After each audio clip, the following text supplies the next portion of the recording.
या तो मैं 35 साल से पहले एक मिलेनियर बनूंगा या फिर सबसे ऊंची बिल्डिंग से कूद जाऊंगा।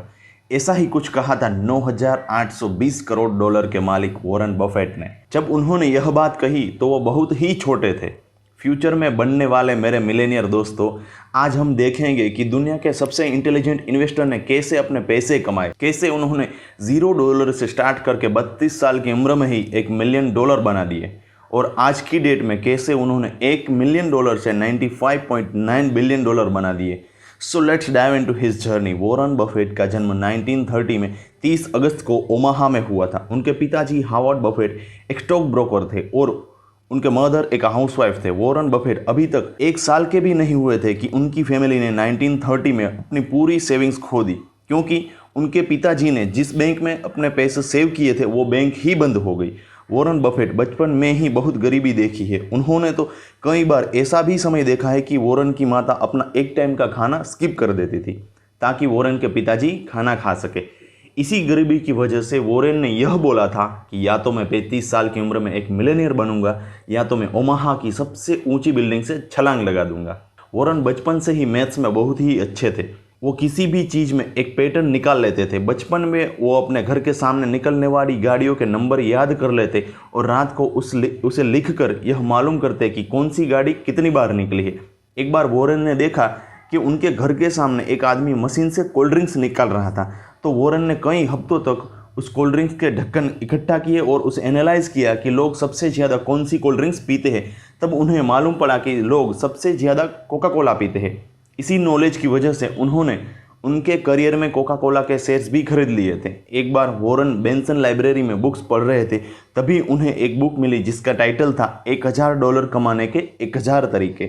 जिस बुक में एक आइडिया मिला कि आप वेइंग मशीन लगा कर भी $1000 कमा सकते हैं। तभी वॉरेन काउंट करने लगे कि यदि एक वेइंग मशीन में लेता हूँ तो उस मशीन से दूसरी मशीन लेने में कितना टाइम लगेगा, और उस दूसरी मशीन से तीसरी, और ऐसे करके $1000 कब मिलेंगे। सिर्फ 7 साल का बच्चा इतने सारे कैलकुलेशंस कर रहा था। वॉरेन बफेट ने बचपन से ही कई सारी चीज़ें बेचना शुरू कर दिया था, जैसे कि सुबह 5 बजे उठकर लोगों को न्यूज़पेपर देते थे, च्युइंग गम बेचते थे, कोका कोला बेचते थे, मैगजीन्स, कई सारी चीज़ें उन्होंने बेची। वॉरेन कहते हैं कि पैसे कमाने में उन्हें मज़ा आने लगा था, क्योंकि उसमें फ्रीडम था, एन्जॉयमेंट था, सब कुछ था, और यहाँ तक कि उसमें वो अपने खुद के बॉस भी बन सकते थे। बचपन में ही वॉरेन को कंपाउंडिंग इफेक्ट समझ में आ गया था। वॉरेन ने कंपाउंडिंग को अपनी कोर फिलोसॉफी मान ली थी। जब वॉरेन ने हार्वर्ड में एडमिशन के लिए इंटरव्यू दिया तब वहाँ पर उन्हें रिजेक्शन मिली, और हार्वर्ड के इंटरव्यूअर ने कहा कि तुम भूल जाओ, तुम्हारा एडमिशन नहीं हो सकता। वॉरेन तो टेंशन में आ गए कि वो अब अपने पापा से क्या कहेंगे, लेकिन बाद में उन्हें पता चला कि हार्वर्ड से मिले रिजेक्शन सही साबित हुई आगे चलकर। वॉरेन ने एक बुक पढ़ी थी जिसका नाम था द इंटेलिजेंट इन्वेस्टर, जो कि बेंजामिन ग्रेहाम ने लिखी थी। जब उन्हें मालूम पड़ा कि बेंजामिन ग्रेहाम तो कोलंबिया यूनिवर्सिटी में पढ़ा रहे हैं, तब उन्होंने ग्रेहाम को एक लेटर लिखा और उसमें कहा कि मुझे आपकी यूनिवर्सिटी में एडमिशन लेना है, और फॉर्चुनेटली उनको वहाँ पे एडमिशन भी मिल गया। वॉरेन आज भी कहते हैं कि कोलंबिया यूनिवर्सिटी में ज्वाइन करना उनके लिए एकदम सही साबित हुआ, क्योंकि वहाँ पर बेंजामिन से उन्होंने इन्वेस्टिंग करने के कई सारे लेसन सीखे, जिसमें 2 सबसे इंपॉर्टेंट लेसन थे। और उसमें सबसे पहला है कि अपने कमाए हुए पैसों को कभी भी रिस्क में मत डालो, यानी नेवर लूज योर मनी। दूसरा है never forget rule number 1। Warren ने बेंजामिन से एक बहुत ही इंपॉर्टेंट लेसन सीखा था, जो कि हमें भी अप्लाई करना चाहिए। यदि आप शेयर मार्केट करते हैं तो ही अप्लाई होगा, और वो था कि किसी भी कंपनी के शेयर उसकी वैल्यू के अकॉर्डिंग ही खरीदना चाहिए, ना कि प्रेजेंट मार्केट वैल्यू पे। और वॉरेन इसी फॉर्मूला को वैल्यू इन्वेस्टिंग कहते हैं। यानी एग्जांपल से समझे तो यदि कोई भी कंपनी के शूज़ मान लेते हैं आपको 50 रुपीज़ में मिल रहे हैं, लेकिन उसकी वैल्यू यदि 40 रुपीज़ यानी 40 रुपीज़ ही है, तो उसे नहीं खरीदना चाहिए, बल्कि हमें वेट करना चाहिए जब उसकी प्राइस डाउन हो जाए, यानी 30 रुपये जब मार्केट में हो जाए तब उसे खरीद लेना चाहिए, और जब फिर से हाई यानी 50 रुपये हो जाए तब उसे बेच देना चाहिए। वॉरेन ने यह फिलोसॉफी बड़ी बड़ी कंपनी के शेयर खरीदने के लिए यूज़ की, और ऐसे ही उन्होंने बहुत सारे पैसे भी कमाए। 1956 में वॉरेन ने सिर्फ 25 साल की उम्र में ही एक पार्टनरशिप फर्म खोली, जिसमें मैक्सिमम पार्टनर्स उनकी फैमिली से ही थे। 6 साल बाद यानी 1962 में उस पार्टनरशिप फर्म ने $1,00,000 को $7 मिलियन में कन्वर्ट कर दिए थे, और उसमें से $1 मिलियन सिर्फ बफेट के ही थे। यानी 32 साल की उम्र में ही वो एक मिलियनियर बन चुके थे। मार्केट में शेयर की प्राइस बढ़ रही थी, इसलिए अब नए शेयर खरीदना उस पार्टनरशिप फर्म के लिए मुश्किल हो रहा था, इसलिए उन्होंने पार्टनरशिप फर्म अब बंद कर दी। वॉरेन पब्लिक स्पीकिंग से बहुत ही डरते थे, इसलिए उन्होंने डेल कार्नेगी का पब्लिक स्पीकिंग कोर्स ज्वाइन कर लिया, जिससे उन्हें आगे की प्रोफेशनल लाइफ में बहुत ही ज़्यादा फायदा मिला, जिसकी वजह से उन्हें अपने अंदर की कॉन्फिडेंस भी बढ़ गई। तभी उन्होंने अपनी गर्लफ्रेंड को प्रपोज कर दिया और उनसे शादी भी कर ली। थोड़े टाइम बाद वो चार्ल्स मंगूर से मिले, जो कि बाद में उनका पार्टनर बन गया था। उन्होंने बफेट को शेयर खरीदने के लिए ऐसी स्ट्रेटेजी बताई जिसे उनको बहुत ज़्यादा फायदा हुआ। चार्ल्स मंगूर ने कहा कि हमें ऐसी कंपनी के शेयर्स खरीदने चाहिए जो कि क्वालिटी कंपनीज हो, ताकि आगे चलकर हमें उस शेयर को बेचने की ज़रूरत ही ना पड़े, वो कंपनी खुद ही हमें कमा कर दे।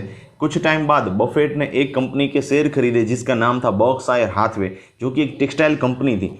बफेट ने इसके इतने सारे शेयर खरीद लिए कि कंपनी का पूरा कंट्रोल बफेट के हाथ में चला गया। उन्होंने उस कंपनी के यूजलेस एसेट्स को बेचना शुरू कर दिया और उस कंपनी को एक इन्वेस्टिंग फर्म बना दिया, जिससे उन्होंने बहुत सारे पैसे कमाए। दोस्तों, वॉरेन ने कंपाउंडिंग को पूरी लाइफ फॉलो किया, आप भी फॉलो कर सकते हैं और आज $95.9 बिलियन बना चुके हैं। बिल गेट्स पहले वॉरेन से नहीं मिलना चाहते थे, क्योंकि उनको लगता था कि वॉरेन एक ऐसा इंसान है जो कि सिर्फ स्टॉक खरीदता है और बेचता रहता है, इसलिए उनसे मिलकर उन्हें कुछ ज़्यादा फायदा नहीं होने वाला। लेकिन जब बिल गेट उनसे मिले, यानी वॉरेन बफेट से मिले, तो उन्हें मालूम पड़ा कि वॉरेन एक बहुत ही इंटेलिजेंट इंसान है। बहुत ही जल्दी वो दोनों क्लोज फ्रेंड बन गए। साल 2018 में वॉरेन बफेट ने bill and Melinda Gates foundation को $3.4 बिलियन डोनेट किए। फ्रेंड्स, ये कितनी ज़्यादा अमाउंट है, $3.4 बिलियन। यहाँ तक ही नहीं, उन्होंने यह भी कहा कि उनके मरने के बाद अपनी वेल्थ के 99.9% डोनेट कर देंगे, अपने बच्चों को कम ही पैसे देंगे, क्योंकि वो जानते हैं कि बिना मेहनत से मिले पैसे की कोई वैल्यू नहीं होती। फ्रेंड्स, वॉरेन बफेट आज भी सिंपल लाइफ जीते हैं। वो आज भी एक मिडिल क्लास घर में ही रहते हैं और मिडिल क्लास गाड़ी चलाते हैं। बर्कशायर हाथवे में सबसे पहले सिर्फ 25 एम्प्लॉय आए थे, यानी 25 आदमी से ही वो बर्कशायर हाथवे शुरू हुई थी। लेकिन बेशक आज तो कई सारे हैं, लेकिन वो 25 एम्प्लॉय आज भी वॉरेन बफेट के यहाँ जॉब करते हैं। वॉरेन अपने हर एक एम्प्लॉय को, हर एक शेयर होल्डर को एक पार्टनर की तरह ही समझते हैं। फ्रेंड्स, ये थी वॉरेन बफेट की बायोग्राफी। आपको कैसी लगी नीचे कमेंट करके ज़रूर बताएं, और आप इस चैनल पर नए हैं, इस चैनल को सब्सक्राइब कीजिए और हमें सपोर्ट कीजिए। Thank you guys, have a nice day, bye bye.